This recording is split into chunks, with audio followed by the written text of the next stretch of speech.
Muchas gracias, bienvenidos. Quería comentar ahora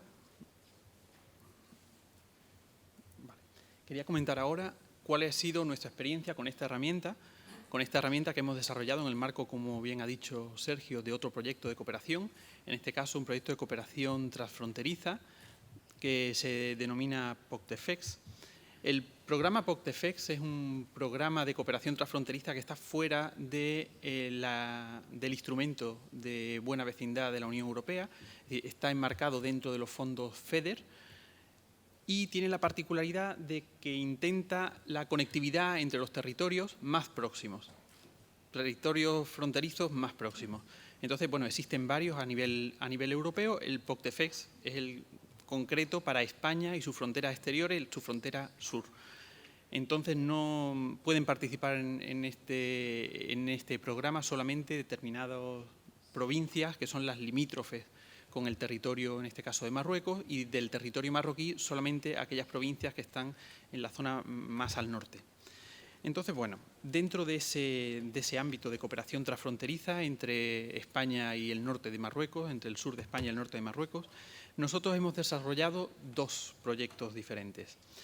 Estos dos proyectos son el proyecto Al-Yosur y el proyecto Idara. El proyecto Al-Yosur, o Programa de Cooperación Transfronteriza para la Mejora de la Competitividad en la provincia de Málaga y la región Tánger-Tetuán, es un proyecto no temático, sino estructurante. Cuando se hablan de proyectos estructurantes, se están refiriendo a que estos proyectos incluyen diferentes objetivos temáticos dentro de la Unión Europea. Hablamos, por ejemplo, de desarrollo económico, conectividad territorial, gobernanza o ayuda al buen gobierno. En definitiva, diferentes componentes, medio ambiente. Nosotros hemos enfocado este tipo de cooperación a nivel global a través de estos dos proyectos, el Al-Yosur y el proyecto Idara, con la financiación de POCTEFEX. El primero de ellos fue el proyecto Al-Yosur. Como digo, ambos proyectos tienen una parte dedicada al buen gobierno y al desarrollo social de los territorios. Dentro de ese ámbito de buen gobierno nos tenemos planteado qué hacer. Existían muchas posibilidades, es decir, nosotros tenemos que iniciar a trabajar en algo con Marruecos, es decir, algo que tuviésemos obviamente en común. Entonces se planteaban muchas problemáticas, entre otras cosas porque ¿por dónde se empieza? Entonces, como en todos sitios, nosotros debemos de empezar por el diagnóstico. Y eso fue lo que se intentó. Se intentó sacar un diagnóstico sobre cuál es la situación de buen gobierno en los territorios. Pero ahí nos encontramos con qué es el buen gobierno, qué nos dicen los organismos internacionales, qué información hay al respecto. Y realmente la respuesta pues, fue desalentadora porque cuando empezamos a analizar el tema nos damos cuenta que existen miles de índices, miles de indicadores, organismos internacionales como Transparencia Internacional, la OCDE, el Fondo Monetario Internacional, el Banco Mundial, como ya se han comentado previamente en la anterior charla, están presentando diferentes indicadores con sus objetivos, con su método de cálculo realmente bastante complejos. Y claro, en ese momento nosotros debíamos hacer un diagnóstico propio, un diagnóstico que también sirviera para el territorio de Marruecos, pero que fuera realmente asequible. Es decir, nosotros representamos en este caso a 101 municipios, 102 somos ya, 101 municipios en la provincia de Málaga que realmente necesitan de un soporte para hacer este primer diagnóstico. Entonces, como digo, ese objetivo fue encontrar una herramienta que nos sirviera para un diagnóstico que fuera económica, que fuera factible y que cualquier ayuntamiento, tanto de la provincia de Málaga como del norte de Marruecos, pues pudiera ejecutar. Y todo ello pues, sin la necesidad de agentes externos, es decir, sin necesidad de contratar a una empresa de auditoría que en base a esos criterios internacionales empezara a localizar todos esos indicadores para finalmente poder llegar a la conclusión de cuál es el estado inicial a partir del cual debemos de empezar con los proyectos de mejora. Esto fue pues, aproximadamente en el año 2009, pero ha ido progresando. ¿Por qué se dan en dos proyectos diferentes? El proyecto Alliosur fue el primero, el proyecto Idara fue el siguiente. Y en ambos se continuó el mismo proceso. Igual que ahora, a través de este proyecto, se está, digamos, capitalizando todo este tipo de resultados y de iniciativas previas. A través de estos proyectos se intentó crear, como digo, este instrumento, esta herramienta, pero tenía que ser mucho más sencilla de la que nos planteaban todos esos indicadores internacionales. Pero después nos encontramos además con la problemática añadida. No solo tenemos todos esos indicadores internacionales, no solo tenemos la necesidad de hacerlo sencillo, asequible económicamente, sino que además se tiene que adaptar a una realidad muy diversa. También lo han comentado previamente el compañero Fernando Marina. Realmente la provincia de Málaga y el norte de Marruecos tiene una diversidad respecto a la población bastante importante. Es decir, tenemos pequeños municipios rurales, una zona costera con una población bastante grande, grandes núcleos urbanos como puede ser Málaga o la ciudad de Tánger. Es decir, que nos encontramos con un panorama muy diverso, culturalmente también diferente, con diferente mentalidad, con cambios entre municipios pequeños, municipios grandes, es decir, que nos encontramos con muchas limitaciones a la hora de poder desarrollar, como digo, esta herramienta y que nos sirviera. Entonces, lo primero que nosotros planteamos fue encontrar cuáles eran las dimensiones del buen gobierno local, es decir, realmente en qué se basa el buen gobierno local, para poder sacar, como digo, esas conclusiones. Esas dimensiones del buen gobierno local son la responsabilidad pública, la democracia participativa y la transparencia. Ese vértice que une ambos, esos tres componentes, esas tres dimensiones, es realmente el buen gobierno local. Aquel punto donde se unen esos tres componentes que permiten que el ciudadano obtenga, digamos, todos los beneficios que una buena gestión le va a permitir. Ahora, ¿qué motiva a un ayuntamiento o qué motiva a una institución pública a determinar cuál es su nivel de buen gobierno local? A nivel político lo tienen claro, es decir, si la gente dice, si me han votado, será porque lo hago bien. Si me reeligen, será porque estoy en una buena situación. Pero eso no significa siquiera que se estén haciendo las cosas bien. A nivel interno, a nivel técnico, ¿cuántos expedientes gestionamos? ¿Hemos recibido quejas? ¿No recibimos quejas? Realmente apenas recibimos quejas, pues será que lo estamos haciendo bien. Si tramitamos miles de expedientes, aplicamos las resoluciones en plazo, quizás estemos trabajando bien. Sin embargo, la experiencia nos ha dicho que efectivamente ese tipo de cosas no están directamente relacionados. Incluso la falta de expectativas de los ciudadanos, es decir, muchas veces los ciudadanos no se quejan simplemente porque no esperan que esa queja vaya a dar un resultado adecuado. Por tanto, es decir, son muchos los componentes que forman parte de este buen gobierno, de cómo saber si se están haciendo las cosas bien o no, y se intentó dar, como digo, solución a través de esta herramienta. Entonces, el primer paso fue encontrar indicadores.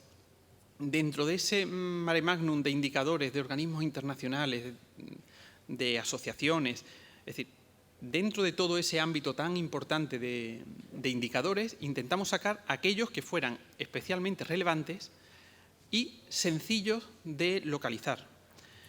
De nada nos sirve encontrar indicadores que requieran un cálculo muy complicado. No queríamos indicadores que necesitasen de análisis de documentación interna de una organización. Queríamos que ese análisis pudiera ser realizado tanto por personal interno como externo de la organización. Es decir, que un ciudadano pudiera auditar el estado de buen gobierno o el nivel de buen gobierno de una organización sin necesidad de estar dentro de esa organización, sin necesidad de que esa organización le aporte mucha más información que aquella que se pueda encontrar en su página web, en sus medios de comunicación. Entonces, aquí estoy poniendo ya las dimensiones concretas, para cada dimensión, cuáles son los aspectos concretos, los parámetros que se van a ir midiendo. Dentro de la responsabilidad pública,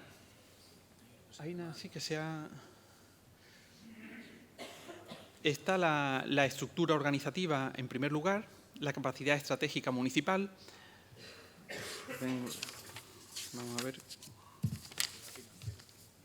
la capacidad financiera municipal, la capacidad gestora de servicios locales, la capacidad humana y productiva y el desarrollo local sostenible. Internacionalmente, estos han sido los aspectos que se consideran que forman parte de esa responsabilidad pública. Cuando hablamos de estructura organizativa, se refiere el ayuntamiento o la institución de la que se trate. ¿Está claramente definida los puestos de cada persona? Es decir, ¿existe una estructura clara de competencias que permitan saber quién ejerce la responsabilidad sobre cada uno de esos aspectos? Eso sería el primer punto. Capacidad estratégica municipal. Es decir, ¿tiene capacidad esa institución de generar planes estratégicos, de saber hacia dónde quieren ir y qué resultados esperan obtener de esa gestión?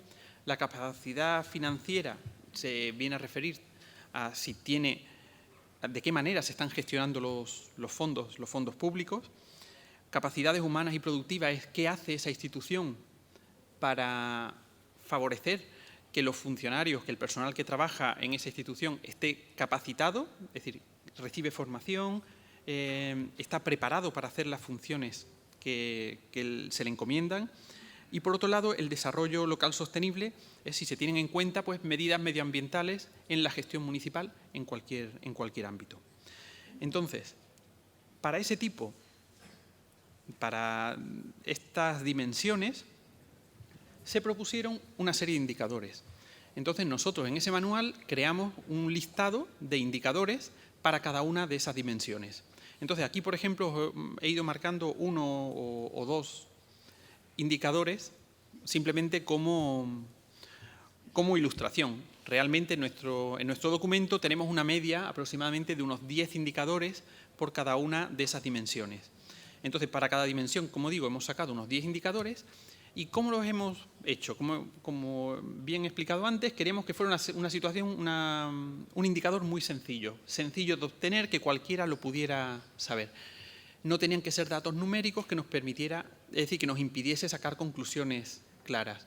Solución, preguntas que tuviesen dos únicas respuestas, ¿se cumple o no se cumple? Es decir, sí o no. Para que cualquier persona empezara. Punto número 1, ¿lo cumple o no lo cumple? Punto número 2, ¿se cumple o no se cumple? Por ejemplo, respecto a la estructura organizativa, es decir, ¿tiene dedicación exclusiva el alcalde del municipio? Todo esto son preguntas, como digo, que hemos ido sacando dentro de ese compendio de indicaciones de los diferentes organismos internacionales que están gestionando todo tipo de indicadores. Como digo, ¿tiene dedicación exclusiva al alcalde del municipio? Pues sería un indicador relevante sobre la estructura organizativa. Otro, ¿el órgano de gobierno está compuesto por al menos 5 miembros? El hecho de ser un número impar, tener un número suficiente de personas que permitan, digamos, una gestión. En fin, en definitiva, estos son, por ejemplo, dos modelos de indicadores de la estructura organizativa, pero como digo, hemos sacado los 10 más importantes de cada una de esas dimensiones. Capacidad estratégica. Por ejemplo, ¿existe un diagnóstico detallado de la realidad del municipio que haya sido discutido y aprobado por la población? Todos sabemos que cuando se realizan acciones siempre hay que justificarlas previamente. Se supone que cuando realizamos una actividad, participamos en un proyecto, es porque existe un plan que nos determina hacia ahí tenemos que ir. Pero ese plan ha tenido participación ciudadana. Eso es lo que se pretende en este punto. Y la respuesta es clara, o sí lo ha tenido o no lo ha tenido. Es decir, ¿tenemos información pública sobre los planes estratégicos, sobre la actualización de esos planes estratégicos? ¿Tenemos capacidad de participar en esas sesiones, en sesiones informativas o sesiones para votar alguno de esos aspectos? Otro, ¿existe un plan estratégico municipal? Si hablamos de la capacidad financiera, pues aquí ponemos un par de ejemplos. ¿Existe presupuesto anual de ingresos y gastos aprobado por el órgano de gobierno? Lo más normal es que sí. Pero, aún así, se están colocando todo este tipo de indicadores. Esos indicadores realmente se van a estructurar en 3, y eso lo voy a comentar un poquito más adelante. Otra cuestión, se realiza auditoría externa de las cuentas anuales. Pero igual que eso, hay otras muchas preguntas, como por ejemplo, si existe una auditoría externa, es decir, de algún tipo de agente externo, si se publican, por ejemplo, los resultados de las auditorías que recibe el organismo, ya sea por los órganos estatales de control, como por esos órganos, digamos, auxiliares, como pueden ser los auditores. Respecto a la capacidad gestora de los servicios locales, ¿existe Carta de Derechos de los Usuarios en la que se regulen los servicios prestados? ¿Existe carta de servicio? Es decir, ¿existe un listado de todas esas actividades que realmente se están ofreciendo? ¿Se fomenta la interacción con la ciudadanía para implementar la gestión de los servicios municipales a través de las nuevas tecnologías? Como digo, son cuestiones que consideramos clave y que se han ido incluyendo en esta publicación. Capacidades humanas. ¿Existen políticas municipales específicas para atender de manera preferente a los grupos sociales vulnerables? Es decir, tenemos un plan específico para las personas que estén dentro de algún colectivo con una necesidad especial. ¿Se promueven proyectos de innovación tecnológica que mejoren y activen la economía local? O dentro del desarrollo local sostenible, si existe, por ejemplo, la Agenda 21 a nivel local. Es decir, son algunas de las cosas que se han contemplado pues, a nivel internacional y que nosotros vamos a cuestionarnos si lo estamos haciendo o no. Si pensamos en las dimensiones democracia participativa, los ámbitos que componen esa democracia participativa sería la democracia representativa o la democracia también digital, la participación en el gobierno de la ciudadanía y la participación social en general. ¿En qué se concretarían? Pues en preguntas del estilo o en indicadores del estilo ¿existe participación de al menos 50% de la población con derecho a voto en las elecciones municipales? Es decir, ¿la gente está interesada realmente o las organizaciones hemos conseguido fomentar el interés de los ciudadanos en que participen? Por otro lado, los grupos políticos disponen de dependencias municipales de un local o despacho para reunirse o recibir visitas, es decir, ¿se está favoreciendo la diversidad a través de ceder espacios? Respecto a la participación del Gobierno y la ciudadanía, ¿el Ayuntamiento cuenta con algún organismo específico de participación ciudadana? Todos sabemos que las asociaciones, el asociacionismo es muy importante en muchos ámbitos. Es decir, ¿realmente el Ayuntamiento está aportando algo? ¿Está catalogado? ¿Se puede ver? ¿Los ciudadanos pueden consultar en qué organizaciones pueden colaborar dentro de su municipio? ¿Existe un plazo de respuesta a sugerencias y reclamaciones de los ciudadanos de una semana como máximo? Esa una semana como máximo lo marcan también algunos organismos internacionales como lo deseable. Respecto a la participación social, existe el registro de asociaciones a nivel municipal que esté actualizado y disponible. El Ayuntamiento facilita espacios para sedes de asociaciones, igual que lo hacía para partidos políticos. Respecto a la transparencia, que es algo que ya se ha hablado un poquito más, que es lo que se está avanzando en los últimos tiempos, en España especialmente a raíz del nuevo cambio legislativo, en la que nos obliga a cumplir una serie de normas dentro del sector de la transparencia, pues tenemos la información sobre la propia corporación municipal, cómo es la relación con la ciudadanía, la transparencia a nivel económico, la contratación de servicios, transparencia en la contratación de servicios, la transparencia en el urbanismo, en la planificación urbanística, así como en el desarrollo sostenible. ¿En qué se traducen? Pues en indicadores, como digo, una decena por cada una de estas dimensiones y ámbitos, de los que he destacado uno. Por ejemplo, se publica información acerca de sueldos del alcalde o la corporación municipal. Eso es una cuestión que en España siempre ha sido muy controvertida y creo que al final es el aspecto de los portales de transparencia, y si no Fernando o alguien nos lo puede confirmar, el aspecto más visto, es decir, la gente al final lo que más le interesa al portal es cuánto gana el alcalde, cuánto ganan el personal de la corporación municipal. Entonces, bueno, por ejemplo, se publica esa información. En relación a la ciudadanía, existe una web en la que se muestre información relevante para la ciudadanía. Es decir, realmente la web aporta información útil para el ciudadano, más allá de mera propaganda del organismo del que se trate. Respecto a la transparencia económica, se publican las cuentas anuales del presupuesto del ayuntamiento. Respecto a la contratación de servicios, se publica la lista y la cuantía de las operaciones con proveedores más importantes del ayuntamiento. Respecto a transparencia urbanística, se publica el Plan General de Ordenación Urbana o la normativa de planeamiento que corresponda. respecto a la transparencia en el desarrollo sostenible, se publican datos sobre la energía, consumo de agua, producción de residuos sólidos urbanos, cantidad de metros cuadrados de zonas verdes, para uso ciudadano, es decir, todo ese tipo de variables son las que se están midiendo como indicadores. Entonces, ya se hacen una idea de cómo son el tipo de indicadores que hemos estado utilizando, con respuestas muy sencillas, sí o no, con datos que se pueden obtener principalmente de la propia página de Internet o leyendo el periódico. Y aquí tenemos pues el resultado, que sería la parte metodológica de nuestra herramienta. Es decir, nosotros hemos agrupado cada uno de esos 10 indicadores de cada dimensión. Hemos sacado 10 indicadores, pues esos 10 indicadores a su vez los agrupamos en 3. Esos 3 grupos son, uno, los que son obligatorios, es decir, lo que nos mande la ley. Muchos de esos indicadores, como la organización del propio ayuntamiento, están ordenados pues, por la legislación vigente, entonces ahí ¿se cumple la legislación o no se cumple? Lo lógico sería que se cumpliese, pero lamentablemente ni siquiera las cosas que son obligatorias a veces se cumplen en toda su dimensión. Entonces, como digo, se agrupan esos 3, obligatorios, relevantes y recomendables. ¿Por qué se le ha dado más peso a los obligatorios? Pues porque obviamente los datos obligatorios es lo mínimo que te exige la legislación.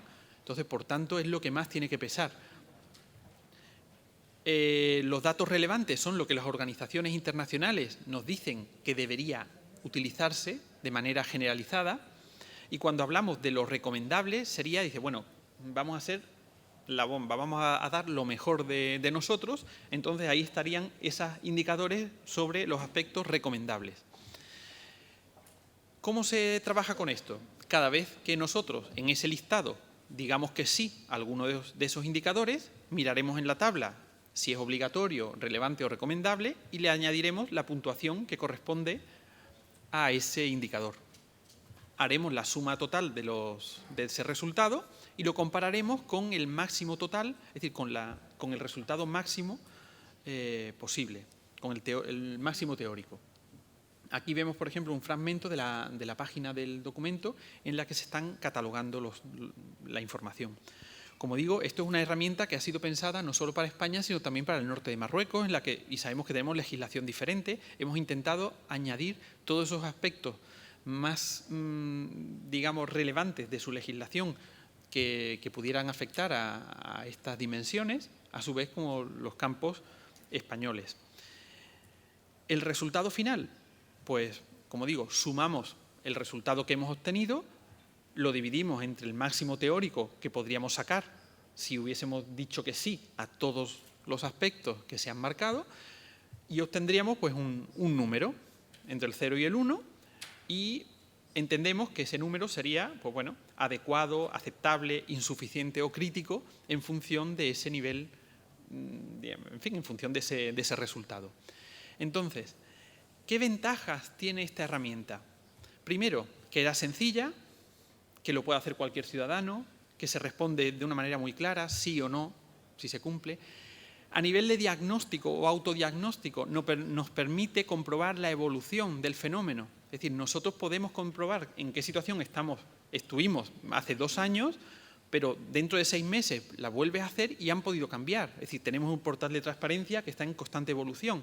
Por tanto, nosotros mismos, cada vez que hagamos nuestro autodiagnóstico, nos encontraremos con una puntuación posiblemente diferente, porque todo va evolucionando. Entonces, una herramienta clara que nos puede servir tanto para municipios más pequeños como los municipios, como digo, los más grandes, la pueden utilizar asociaciones, colectivos cívicos, partidos políticos, quien quiera puede hacer esa evaluación y puede obtener el resultado, lo puede exponer públicamente, es decir, tenemos una capacidad, es decir, nos da mucha capacidad de maniobrar y nos permite saber ese diagnóstico sin la necesidad de una consultoría complejísima, sin la necesidad de unos conocimientos técnicos pues, muy elevados. Es decir, es adaptable, se puede adaptar a las circunstancias de cada país o de cada territorio. Se pueden simplemente cambiando el aspecto obligatorio en función de la legislación de cada país, lo que es obligatorio o lo que es deseable, ¿no? Y bueno, ¿cómo lo hemos llevado a cabo? ¿Cómo se ha ido implementando? Pues nosotros hemos realizado una serie de ciclos de conferencias dentro de la provincia de Málaga, en la que hemos ido llamando a los colectivos ciudadanos, ayuntamientos, personal técnico, para mostrarles la herramienta, explicarles cómo la pueden gestionar, cómo se realiza, que esto con una simple hoja Excel se puede controlar toda esta información y sacar ese resultado. Tened en cuenta que se puede también analizar los resultados por dimensiones, es decir, igual que podemos sacar un máximo teórico de todo el documento, de toda la herramienta, podemos sacar el máximo teórico pues, del aspecto de responsabilidad pública, o solo de la democracia participativa, o solo de la transparencia. Es decir, podemos ver la evolución tanto de un aspecto concreto como la evolución global del ayuntamiento. Entonces, bueno, dificultades, pues que nosotros no somos un ayuntamiento, somos una diputación, hemos puesto a disposición de los ayuntamientos, de todos los ayuntamientos de la provincia, esta herramienta. Como digo, se les ha transmitido, se les ha dado físicamente, se les ha enviado el libro, digamos, la herramienta, está disponible en Internet, se han hecho estos ciclos de conferencias tanto aquí como en la ciudad de Tánger. Se ha hecho la distribución masiva, el documento es bilingüe, está en español y en francés. Como digo, se ha hecho toda esa distribución, tanto física como enseñando a cómo se utiliza esta herramienta. Y bueno, y ya los resultados ya dependen de cada ayuntamiento o de la organización que haya decidido ponerla en práctica. Bueno, como es escalable y nos ha resultado que en España han cambiado las circunstancias, nosotros en el segundo proyecto, esto empezó con el proyecto Al-Yosur, sin embargo con el proyecto Idara lo volvimos a actualizar. ¿Por qué? Pues porque la ley ha cambiado, el marco referencial ha cambiado tanto en España como en Marruecos, ha habido una reforma constitucional en Marruecos que ha incluido numerosas novedades en el ámbito de la transparencia y la responsabilidad pública. Por tanto, era necesario actualizar esta información para que realmente los indicadores fueran lo más fiables posible, es decir, que de verdad nos diese una imagen de qué es lo que está pasando. Entonces, esa ha sido la razón por la que nosotros volvimos a actualizar esta herramienta y volvimos a realizar ciclos de seminarios dentro de la provincia, otra distribución tanto en la provincia como en Marruecos, también en la Universidad de Málaga, en el grado de Gestión y Administración Pública, para que los alumnos pudieran tener, digamos, ese conocimiento. Y eso es lo que nosotros esperamos, poder trabajar y seguir utilizándolo y que otros proyectos puedan tener una continuidad y podamos, digamos, seguir trabajando en saber cómo estamos y cómo evolucionamos. Pues por mí, muchas gracias.